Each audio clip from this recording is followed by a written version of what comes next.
Students, class 11 কৃষি বিজ্ঞান পরপর পড়ে দিচ্ছিলাম। তোমাদের আগের দিন ভূমিকার পার্ট অন করিয়েছি। ভূমিকা মানে ইন্ট্রোডাকশন, যেটা তোমাদের জানতেই হবে। আজকে ভূমিকা চ্যাপ্টারের পার্ট 2।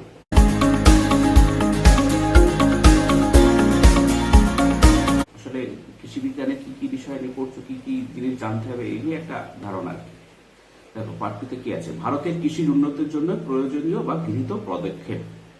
ভারত স্বাধীন হওয়ার পর সরকার ভূমি সংস্কারের দিকে বিশেষ মনোযোগী হয় এবং তার ফলস্বরূপ জমিদারি প্রথা ও মধ্যস্বত্বভোগীদের বিলোপ ঘটিয়ে বিভিন্ন রাজ্য সরকার ভূমিহীন কৃষকদের মধ্যে জমি ভাগ করে দিয়ে ভূমি সংস্কারের কাজ শুরু করেন। তারপর বিভিন্ন পঞ্চবার্ষিকী পরিকল্পনার মাধ্যমে সরকার নানা প্রকারের কর্মসূচি গ্রহণ করেন ও তা বাস্তবে রূপায়িত করেন।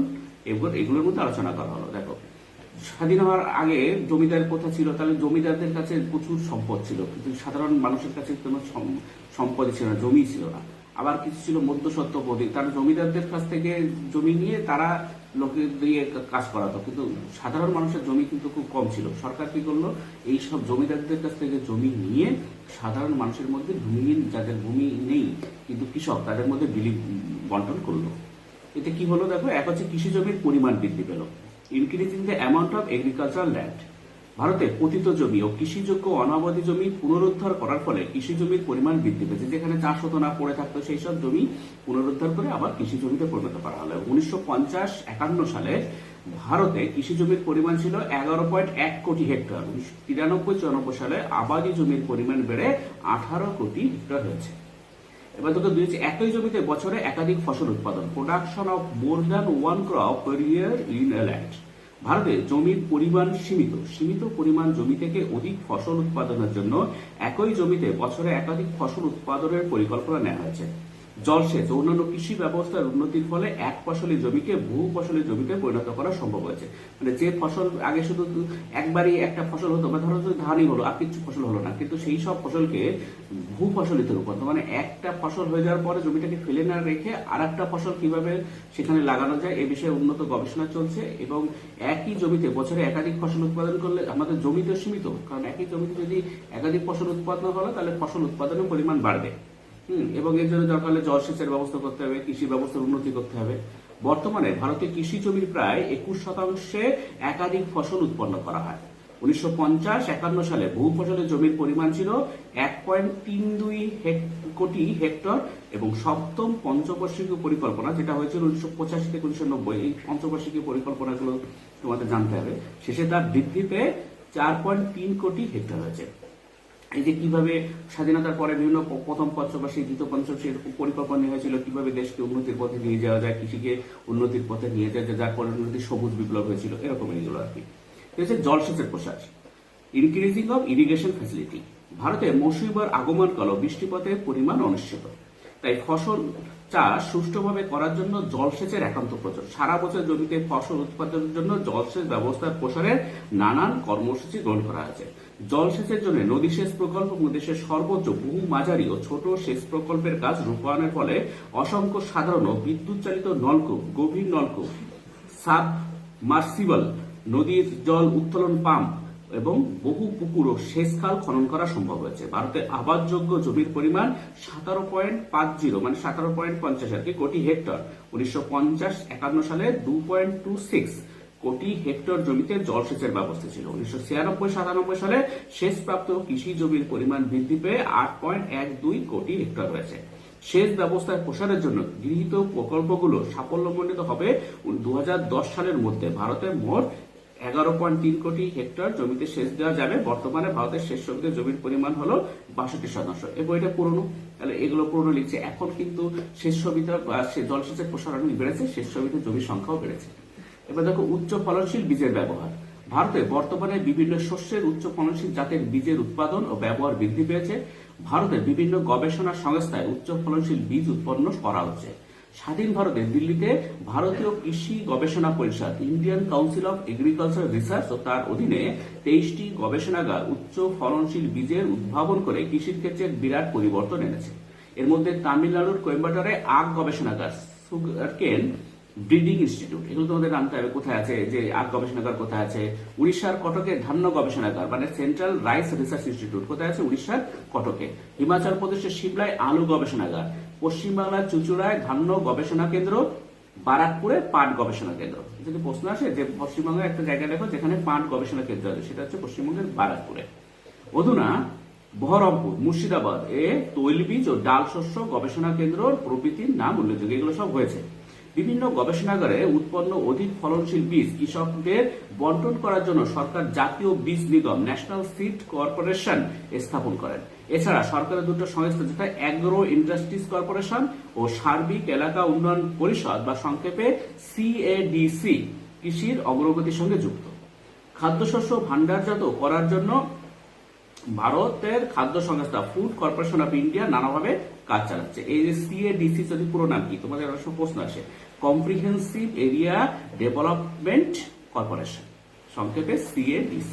এবার দেখো, খাদ্যশস্য সংরক্ষণের আধুনিক কলাকৌশল উদ্ভাবনের জন্য মহীশূরের কেন্দ্রীয় খাদ্য সংক্রান্ত গবেষণা সংস্থা central food technological research institute Mysore, হাপুরে কেন্দ্রীয় শস্য ভান্ডার কেন্দ্র ও কেন্দ্রীয় ওয়ারহাউসিং সংস্থায় সেন্ট্রাল ওয়ারহাউসিং কর্পোরেশন আর কি নানা রকম পরীক্ষা নিরীক্ষা চলছে। এরপর আছে সারের ব্যবহার। দেখো, ইউজেস অফ ফার্টিলাইজার্স।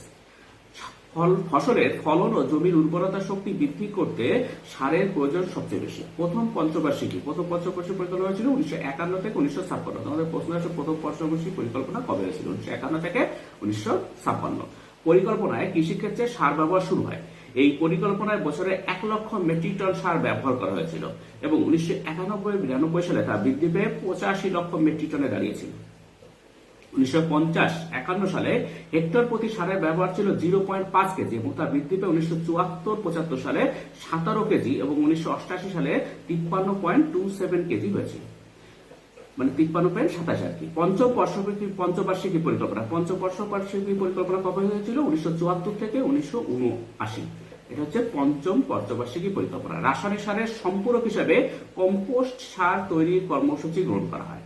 বর্তমানে কৃষকদের জৈব সার ব্যবহারে উৎসাহিত করা হচ্ছে। গ্রামাঞ্চলের আর্থিক অনুদান দিয়ে গোবর গ্যাস প্লান্ট স্থাপনের জন্য কৃষিজীবীদের উৎসাহিত করা হচ্ছে। রাসায়নিক সার উৎপাদনের জন্য দুর্গাপুর, সিন্দ্রি, গোরক্ষপুর, নাঙ্গাল, হেভেলি, হলদিয়া, ট্রম্বে, কোচিন, বিশাখাপত্তনম প্রভৃতি স্থানে সার কারখানা স্থাপন করা হয়েছে ও নতুন সার কারখানা স্থাপন করার চেষ্টা চলছে।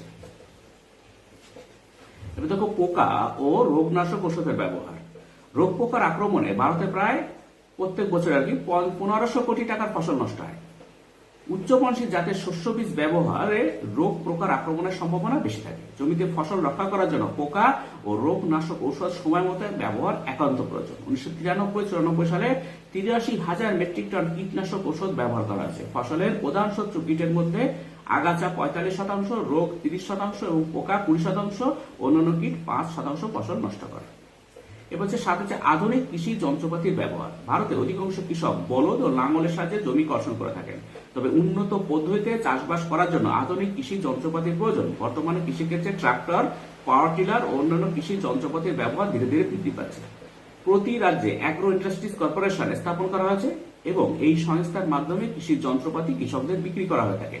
কৃষি যন্ত্রপাতির নির্বাচন, ব্যবহার ও সংরক্ষণের জন্য কৃষকদের প্রশিক্ষণের উদ্দেশ্যে হরিয়ানার বুন্দি ও অন্ধ্রপ্রদেশের গালাডিন এ কৃষি যন্ত্রপাতির প্রশিক্ষণ ও পরীক্ষণ সংস্থা স্থাপিত হয়েছে। এবার দেখো, আর্থিক সহায়তা। ভারতে দরিদ্র কৃষক সমাজের আর্থিক উন্নতির জন্য বিভিন্ন পরিকল্পনা গ্রহণ করা আছে। সার, বীজ, জলসেচ প্রভৃতিতে সরকারি ভর্তুকি ও স্বল্প কর, সহজ শর্তে ঋণদান, বিপণনের সুযোগ সুবিধা বৃদ্ধি, বিশেষ ফসলের বাজার মূল্য নির্ধারণ, কৃষি শ্রমিকের মজুরির পরিমাণ বেড়ে দেওয়া প্রভৃতির ক্ষেত্রে সরকারি পরিকল্পনা কৃষকদের সাহায্য করছে। এই উদ্দেশ্যে IRDP, integrated rural development programme, তোমাদের প্রশ্ন আসতে পারে IRDP কি, ইন্টিগ্রেটেড রুরাল ডেভেলপমেন্ট প্রোগ্রাম, ও NREP, national rural employment programme, RLEGP, rural landless employment guarantee programme প্রভৃতি কৃষকদের আর্থিক সহায়তা লাভে সাহায্য করছে। গ্রামীণ ব্যাংক, বাণিজ্যিক ব্যাংক, সমবায় ব্যাংক প্রভৃতি কৃষকদের নানাভাবে আর্থিক সহায়তা দিচ্ছে। ফসল চাষের মরশুমে কৃষি ঋণের ব্যবস্থা করা চাষিদের প্রভূত উপকার হচ্ছে। এরপরে আছে নিবিড় কৃষি জেলা কর্মসূচি, ইন্টেন্সিভ এগ্রিকালচারাল ডিস্ট্রিক্ট প্রোগ্রাম। সরকার শস্যের ফলন আরো বৃদ্ধি করার জন্য তৃতীয় পঞ্চবার্ষিকী পরিকল্পনা 1961 থেকে 1966 শুরুতে 1961 সালে নিবিড় কৃষি জেলা কর্মসূচি, ইন্টেন্সিভ এগ্রিকালচারাল ডিস্ট্রিক্ট প্রোগ্রাম সংক্ষেপে IADP বা প্যাকেজ প্রোগ্রাম নামক একটি কর্মসূচি গ্রহণ করেন। ভারতবর্ষের বিভিন্ন রাজ্যে 37টি জেলায় কর্মসূচির কাজ শুরু করা হয়। পশ্চিমবাংলার বর্ধমান জেলায় কর্মসূচি অনুসারে প্রথম কাজ শুরু হয়। উন্নত কৃষি পদ্ধতি প্রয়োগ করে কিভাবে ফসলের উৎপাদন বৃদ্ধি করা যায় সেই সম্পর্কে চাষীদের অবহিতকরণ এই পরিকল্পনার মূল উদ্দেশ্য। এই কর্মসূচিতে জলসেচ, সার, উচ্চ ফলনশীল বীজ, কীটনাশক ঔষধ, আধুনিক কৃষি যন্ত্রপাতি ইত্যাদির ব্যবহার বৃদ্ধি করে কৃষির উৎপাদন বৃদ্ধি করার পরিকল্পনা গ্রহণ করা হয়েছে। তাছাড়া অধিক ফসল ফলাও, গ্রো মোর ফুড ক্যাম্পেইন স্লোগানের উপর জোর দেওয়া হচ্ছে এই কর্মসূচিতে। কৃষির উন্নতির জন্য বিভিন্ন সংস্থা নানাভাবে কাজ করে চলেছে, যথা কি কি সংস্থা আছে? ভারতীয় কৃষি গবেষণা পরিষদ, Indian council of agricultural research, সংক্ষেপে ICAR। তোমাদের প্রশ্ন আসে ICAR কি? তোমাদের লিখতে হবে Indian council of agricultural research. ভারতীয় কৃষি গবেষণা সংস্থা, ইন্ডিয়ান এগ্রিকালচার রিসার্চ ইনস্টিটিউট, সংক্ষেপে IARI। দেখো, ইন্ডিয়ান এগ্রিকালচারাল রিসার্চ ইনস্টিটিউট। কেন্দ্রীয় আলু গবেষণা সংস্থা, সেন্ট্রাল পটেটো রিসার্চ ইনস্টিটিউট, সংক্ষেপে CPRI। তোমাদের যদি প্রশ্ন আছে CPRI কি? Central potato research institution. কেন্দ্রীয় ধান্য গবেষণা কেন্দ্র, সেন্ট্রাল রাইস রিসার্চ ইনস্টিটিউট, সংক্ষেপে CRRI। বিভিন্ন কৃষি গবেষণাগার, এগ্রিকালচার রিসার্চ স্টেশন। বিভিন্ন প্রদেশের কৃষি বিশ্ববিদ্যালয়, এগ্রিকালচার ইউনিভার্সিটি। রাজ্য সরকারের কৃষি দপ্তর, স্টেট ডিপার্টমেন্ট অফ এগ্রিকালচার। ভারতীয় বীজ নিগম, ন্যাশনাল সিড কর্পোরেশন। জমি উন্নয়ন ব্যাংক, ল্যান্ড ডেভেলপমেন্ট ব্যাংক। কৃষি উন্নয়ন ব্যাংক, এগ্রিকালচার ডেভেলপমেন্ট ব্যাংক। সার সংস্থা, ফার্টিলাইজার কর্পোরেশন। পাট গবেষণাগার, জুট এগ্রিকালচারাল রিসার্চ ইনস্টিটিউট প্রভৃতি। এবার দেখো কৃষি শিক্ষা, এগ্রিকালচার এডুকেশন। কৃষি শিক্ষা প্রসারের জন্য প্রতিটি রাজ্যে একটি করে এবং পশ্চিমবঙ্গ, উত্তরপ্রদেশ ও মহারাষ্ট্রে একাধিক কৃষি বিশ্ববিদ্যালয় আছে। বিশ্ববিদ্যালয়গুলোতে উন্নয়নমূলক কাজের জন্য ভারতীয় কৃষি গবেষণা পরিষদ ICAR অর্থ সাহায্য করে। ICAR কি? ভারতীয় কৃষি গবেষণা পরিষদ। এছাড়া কৃষক প্রশিক্ষণ, ফার্মারদের ট্রেনিং, দূরদর্শন ও বেতারে কৃষি বিষয়ক প্রচার এবং প্রশিক্ষণ ও পরিদর্শন, ট্রেনিং অ্যান্ড ভিজিট। শুধু ট্রেনিং দিলে হবে না, এবং তাদের হাতে কলমে বুঝিয়ে দিতে হবে। ভিজিট, সংক্ষেপে TV প্রভৃতি কর্মসূচির সাহায্যে কৃষির উন্নতিতে জোর দেওয়া আছে। কৃষি উন্নয়নের ক্ষেত্রে কৃষি গবেষণাগারের একটি বিশেষ স্থান আছে। রাজ্য সরকারের প্রতিষ্ঠানসমূহ ছাড়া কেন্দ্রে অবস্থিত ভারতীয় কৃষি গবেষণা সংস্থা, central council of agricultural research, 25টি গবেষণাকারী প্রতিষ্ঠান ও 8টি মাটি সুরক্ষা সম্পর্কিত গবেষণা প্রশিক্ষণ কেন্দ্র আছে। এখানে কৃষির উন্নতির জন্য নানা রকমের গবেষণা হয়। এই কাজের সফলতার জন্য শস্য প্রজননকারী ও প্রজনন শাস্ত্রবিদ, প্লান্ট ব্রিডার অ্যান্ড জেনেটিক্স, কৃষিবিদ, অ্যাগ্রোনমিস্ট, কৃষি রসায়নবিদ, এগ্রিকালচার কেমিস্ট প্রভৃতি সবারই ঘনিষ্ঠ যোগাযোগ থাকা দরকার। এবার হচ্ছে কৃষি পণ্য ভান্ডারজাত করা, স্টোরেজ অফ এগ্রিকালচার প্রোডাক্টস। ভারতীয় খাদ্য সংস্থা, ফুড কর্পোরেশন অফ ইন্ডিয়া চাষিদের কাছ থেকে খাদ্যশস্য ক্রয় করে গুদামজাত করে রাখে এবং অভাবের দিনে দেশের লোককে খাদ্যশস্য সরবরাহ করে থাকে। এইসব এখানে থাকে, খাদ্যশস্য মজুদ থাকে এবং বিভিন্ন সমস্যায় থাকলে সেখানে এগুলো বিতরণ করা হয়। বিজ্ঞানসম্মত উপায়ে খাদ্যশস্য ভান্ডারজাত করার কলাকৌশল উদ্ভাবনের জন্য মহীশূরের কেন্দ্রীয় খাদ্য সংক্রান্ত গবেষণা সংস্থা, central food technological research institute, Mysore. হাপুরে কেন্দ্রীয় শস্য ভান্ডার কেন্দ্র ও কেন্দ্রীয় ওয়ার হাউসিং সংস্থায় নানা রকম পরীক্ষা নিরীক্ষা চলছে। এবার দেখো কৃষি পণ্য বাজারজাত করা, মার্কেটিং। কৃষি পণ্য বাজারজাত করা ও ন্যায্য মূল্য পাওয়ার জন্য দেশে বহু সংখ্যক নিয়ন্ত্রিত বাজার, রেগুলেটেড মার্কেট স্থাপন করা হচ্ছে। এছাড়া কৃষি পণ্যের গ্রেডিং ব্যবস্থার কর্মসূচি নেওয়া হয়েছে। কৃষিজাত পণ্যের রপ্তানি সহজতর করার জন্য বাধ্যতামূলক গুণাগুণ নিয়ন্ত্রণের ব্যবস্থা প্রায় 50টি কৃষি পণ্যের ক্ষেত্রে কার্যকরী করা হয়েছে। এই ব্যবস্থার ফলে কৃষিজাত পণ্যের উপর আগমার্ক চিহ্ন দেওয়া হয়, যে এটা কি ধরনের চিহ্ন, ভালো না মন্দ, এই চিহ্নটা দিতে হয়, আগমার্ক। দেখো পশ্চিমবঙ্গের কৃষি ও উন্নতির জন্য নেওয়া ব্যবস্থা। পশ্চিমবঙ্গে বিভিন্ন ধরনের শিক্ষা ব্যবস্থা ক্রমশ উন্নতি হচ্ছে, তা সত্ত্বেও পশ্চিমবঙ্গ এখনো একটি কৃষি প্রধান রাজ্য হিসেবে রয়ে গেছে। ভারতের ন্যায় পশ্চিমবঙ্গের শতকরা 70 জন অধিবাসী কৃষির উপর নির্ভরশীল। 1947 সালে দেশ বিভাগের পর পশ্চিমবঙ্গে জন্ম হয়।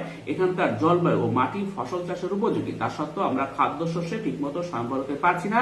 এর অনেক কারণ আছে, যাতে একটা হচ্ছে দেশ বিভাগের ফলে অবিভক্ত বঙ্গের ধান ও পাট উৎপাদন করে এক বিরাট অঞ্চল, সে সময় পূর্ব পাকিস্তান অধুনা বাংলাদেশের অন্তর্ভুক্ত হয় এবং সে সময় পূর্ববঙ্গ থেকে বিপুল সংখ্যক শরণার্থী পশ্চিমবঙ্গে চলে আসে। তার ফলে একদিকে জমির স্বল্পতা, অপরদিকে শরণার্থী আসার জন্য জমির উপর প্রচন্ড চাপ পড়ে এবং পশ্চিমবঙ্গ অর্থনীতি বিপর্যস্ত হয়ে পড়ে। দুই হচ্ছে এলাকা এলাকা প্রতিফলন কম, এর পুরাতন বা পুরনো যন্ত্রপাতি ও কৃষি পদ্ধতির প্রয়োগ। অবশ্যই ইদানে কিছু কিছু উন্নত যন্ত্রপাতি ও বৈজ্ঞানিক কৃষি পদ্ধতির প্রচলন হয়েছে, যার পশ্চিমবঙ্গের বেশিরভাগ অঞ্চলে চাষবাস মৌসুমী বৃষ্টিপাতের নির্ভর নির্ভরশীল। তার ফলে খরা ও বানে যথেষ্ট ফসল নষ্ট হয়ে যায়। কারণ যখন বৃষ্টির দরকার তখন খরা হয়ে গেল, তখনও ফসল নষ্ট, আর অত্যাধিক জল হলো তখনও ফসল নষ্ট। এরপরে পশ্চিমবঙ্গে কৃষিজীবীদের অধিকাংশই ছোট চাষি, যাদের 1 থেকে 3 থেকে 20 হেক্টর পরিমিত জমি আছে, ও প্রান্তিক চাষি যাদের 1 থেকে 10 হেক্টরের কম জমি আছে। অথচ পশ্চিমবঙ্গ ভারতের দ্বিতীয়, কেরলের পরে জনবহুল রাজ্য। স্বাধীনতা লাভের পর সীমিত পরিমাণ জমি থেকে জনবহুল এই রাজ্যে খাদ্য সমস্যা ও শিল্পের প্রয়োজনীয় কাঁচামালের সমস্যা মেটানোর জন্য বিভিন্ন পঞ্চবার্ষিকী পরিকল্পনায় রাজ্য সরকার বিভিন্ন কৃষি উন্নয়ন কর্মসূচি হাতে নিয়েছে। কৃষি জমির পরিমাণ বৃদ্ধি। পরিসংখ্যানে দেখা যায় যে 1950-51 সালে মোট চাষযোগ্য জমির পরিমাণ ছিল 54 লক্ষ হেক্টর। পতিত জমি চাষ, ভূমি সংস্কার ও ভূমি সংরক্ষণ প্রভৃতি দ্বারা অনাবাদি জমি পুনরুদ্ধারের ফলে 1971-72 সালে চাষযোগ্য জমির পরিমাণ দাঁড়ায় 54.6 লক্ষ হেক্টর। এছাড়া 16.9 লক্ষ হেক্টরে একাধিকবার ফসল চাষ করা হয়। তার ফলে মোট কর্ষিত জমির পরিমাণ 71.5 লক্ষ হেক্টর হয় আর কি। চাষযোগ্য জমির পরিমাণ বৃদ্ধি করা সম্ভব নয় বলে একই জমি থেকে একাধিক ফসলের ফলানোর চেষ্টা করছে। জমি তো আর বাড়বে না, সেই জন্য একই জমিতে যদি একাধিকবার ফসল ফলানো যায় তাহলে সুবিধা হবে আর কি। এর ফলস্বরূপ 1971-72 সালে 16.8 লক্ষ হেক্টর জমি বহু ফসলি চাষের আওতায় আসে। অথচ 1950-51 সালে এর পরিমাণ ছিল 6 লক্ষ হেক্টর। বর্তমানে বহু ফসলি চাষের জমির পরিমাণ বেড়েছে। 1993-94 সালে কর্ষিত জমির পরিমাণ 17.5 কোটি হেক্টর হয়েছে। দেশের জলসেচের প্রসার। স্বাধীনতা লাভের পর বিভিন্ন নদী পরিকল্পনা, যেমন দামোদর, মৌরাক্ষী, কংসবতী এবং মাঝারি ও ছোট সেচ পরিকল্পনায়, যেমন গভীর ও অগভীর নলকূপ খনন, পুকুর সংস্কার, নদী থেকে জল উত্তোলন প্রভৃতির মাধ্যমে 1976-77 সালে 22.90 লক্ষ হেক্টর পরিমাণ জমি জলসেচের আওতায় আসে। কিন্তু 1950-51 ও 1978-79 সালে যথাক্রমে পরিমাণ ছিল 2 কোটি 6 লক্ষ হেক্টর ও 4 কোটি হেক্টর। 1979-80 সালে আবাদযোগ্য জমির পরিমাণ 5.85 কোটি হেক্টর জমিতে জলসেচের ব্যবস্থা করা হয়েছে।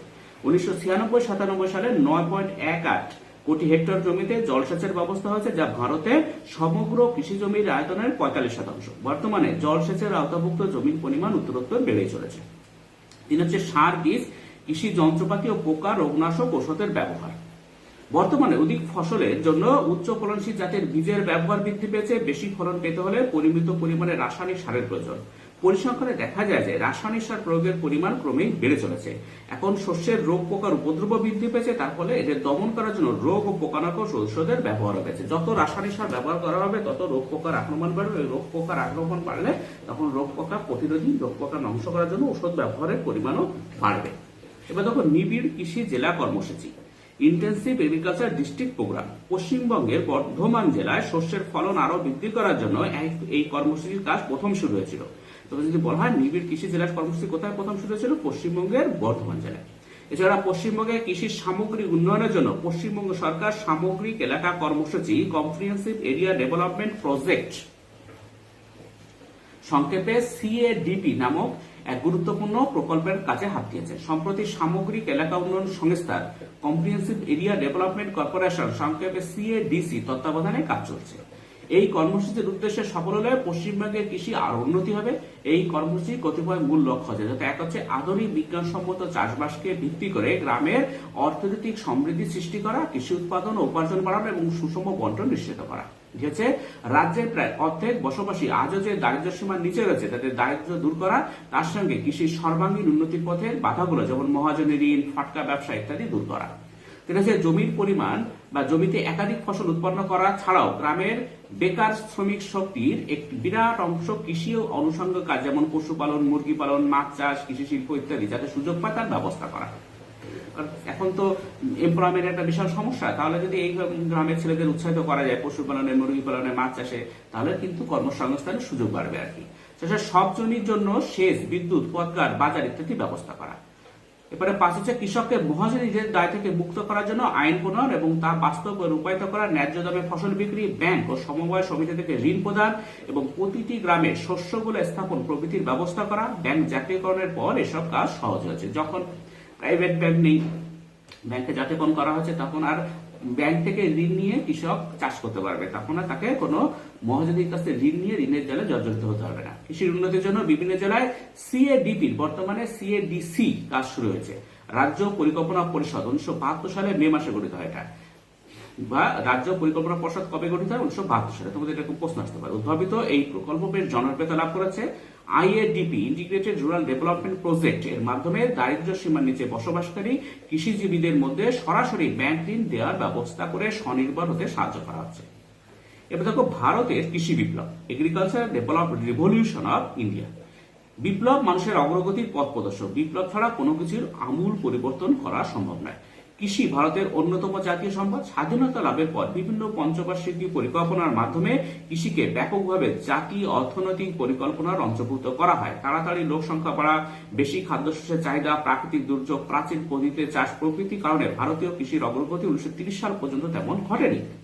সার্বিক উন্নতির লক্ষ্যে তাই 60-এর দশকের শেষ থেকে কতগুলি কর্মসূচি নিউ এগ্রিকালচার স্ট্র্যাটেজি বা সংক্ষেপে এনএএস নেওয়া হয়।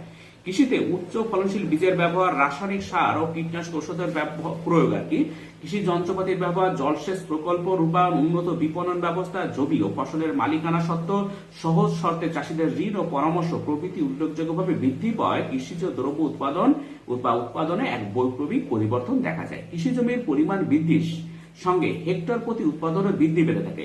একই জমিতে বছরে একাধিক ফসল চাষের ফলে কৃষি উৎপাদনের পরিমাণও বৃদ্ধি পায়।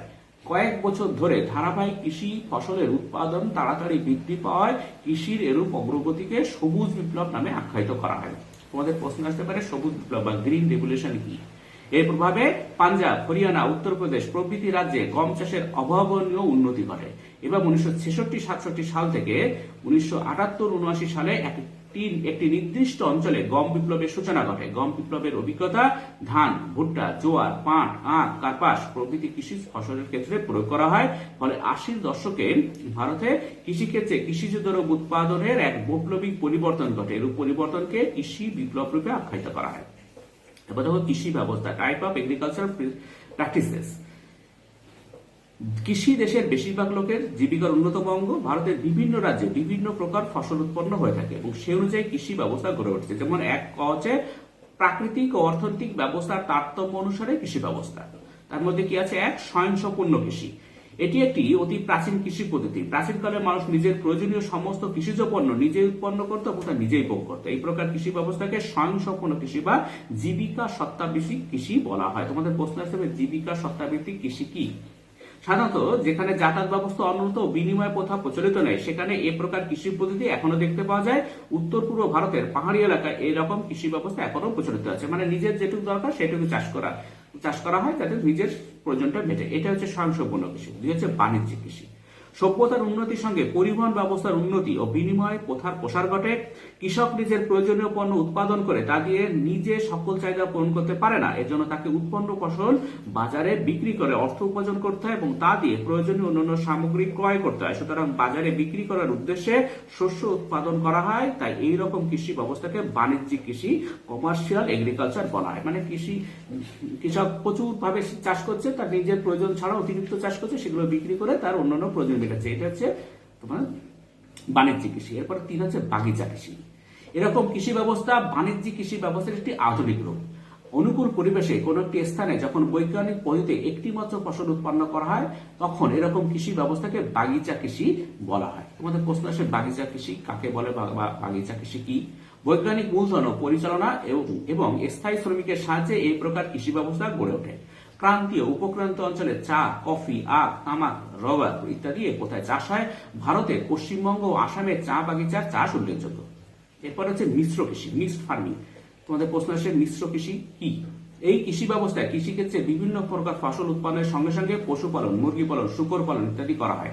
ফলে প্রতিকূল আবহাওয়ায় ফসল উৎপাদন ভালো না হলেও পশুপালন থেকে উৎপাদিত আয় দিয়ে চাষির জীবিকা নির্বাহ হয়। এছাড়া মিশ্র কৃষি ব্যবস্থায় সারা বছর ধরে শ্রমিকের চাহিদা থাকে।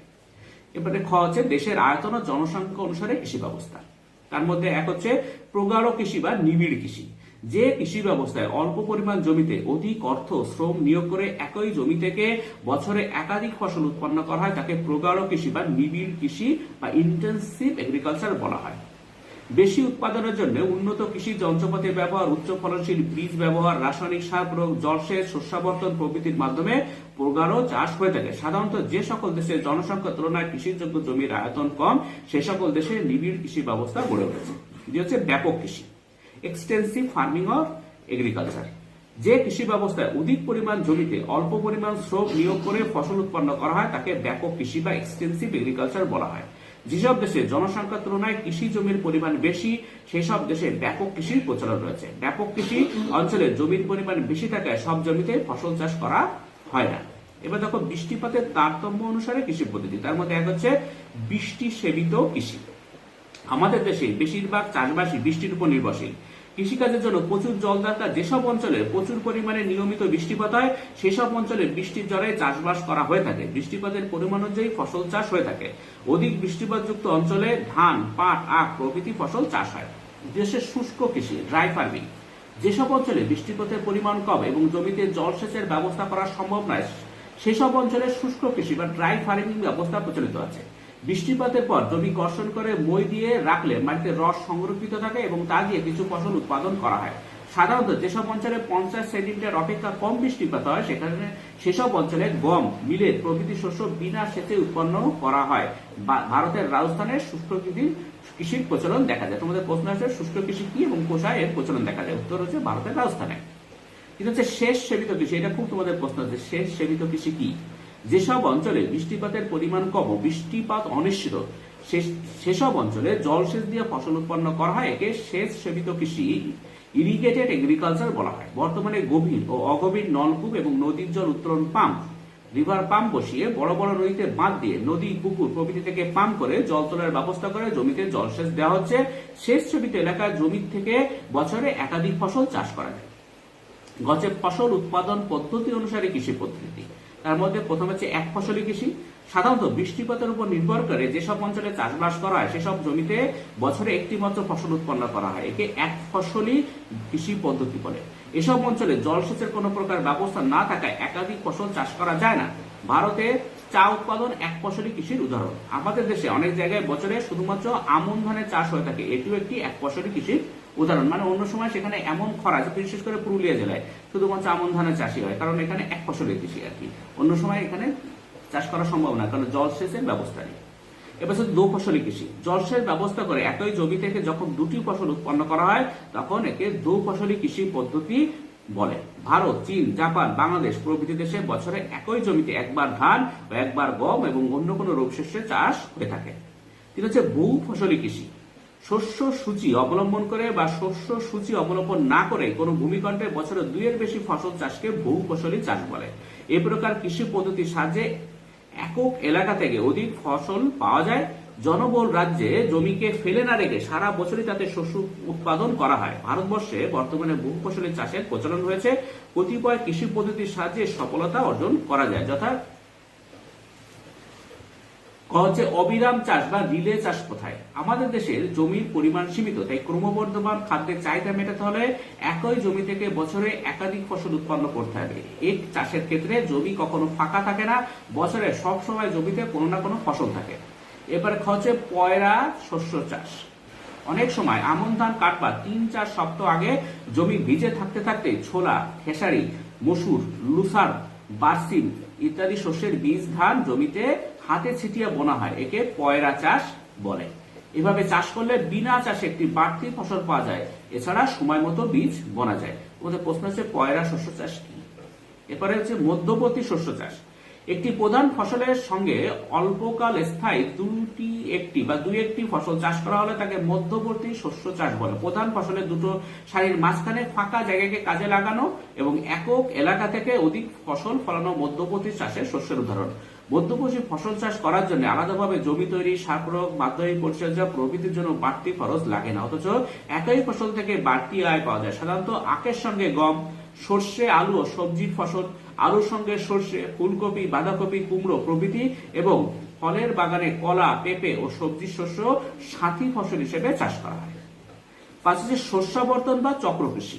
একই জমিতে ঋতুভেদে বিভিন্ন ফসল পর্যায়ক্রমে চাষ করাকে শস্যাবর্তন বা চক্র কৃষি বলে। তোমাদের প্রশ্ন হচ্ছে শস্যাবর্তন কি? শস্যাবর্তন কি প্রশ্ন বলতে পারলে কি বলবে? একই জমিতে ঋতুভেদে বিভিন্ন ফসল পর্যায়ক্রমে চাষ করাকে শস্যাবর্তন বা চক্র কৃষি বলে। এভাবে ফসল চাষ করলে জমির উর্বরতা বজায় থাকে, আগাছা, কীটশত্রু, রোগ দমন করা যায়, শ্রমিক ও মূলধনের সুষম বন্টন হয়, সারের কার্যকারিতা বৃদ্ধি পায়, পশু খাদ্যের সংস্থান হয়, ফসলের ফলন বৃদ্ধি পায় ও বিপণনের সুবিধা হয়। হচ্ছে মিশ্র চাষ। একই জমিতে একসঙ্গে দুই বা তার বেশি ফসল চাষকে মিশ্র চাষ বলে। মিশ্র ফসলের বীজ একসঙ্গে, যেমন গম সাথে সর্ষে, গমের সঙ্গে ছোলা বা গমের সঙ্গে বার্লি, বা বিভিন্ন সময় যেমন অড়হর, জোয়ার আর মুগ, আবার তিল বা চীনাবাদামের সাথে বাজরা ইত্যাদি বোনা যায়। এই ফসল চাষে নৈসর্গিক কারণে ফসলের ক্ষতির হাত থেকে চাষি রেহাই পায়। স্টুডেন্টস, এটা বেশি করে শুনবে, তাহলে তোমাদের এই বিভিন্ন ধরনের যে শর্ট প্রশ্ন আসে এগুলো তোমরা সহজেই নিজেরাই বুঝতে পারবে। আজকে এই পর্যন্ত, পরের ভিডিও দেখা হবে। Thank you very much for watching.